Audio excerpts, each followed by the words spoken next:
بسم اللہ الرحمن الرحیم۔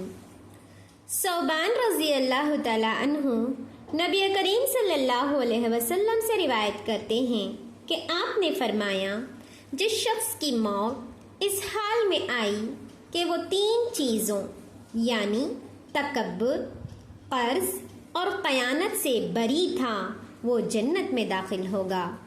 تخریج مسند احمد، روایت صحیح ہے۔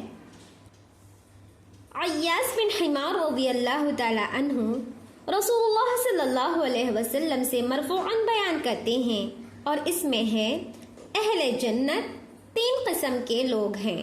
نمبر 1، حکمران، انصاف کرنے والا اور اعمال خیر کی توفیق سے نوازا ہوا۔ نمبر 2، وہ آدمی جو ہر مسلمان اور رشتہ دار کے لیے مہربان اور نرم دل ہو۔ نمبر 3، سوال سے بچنے والا وہ شخص جو عیالدار ہونے کے باوجود کسی سے سوال نہ کرے۔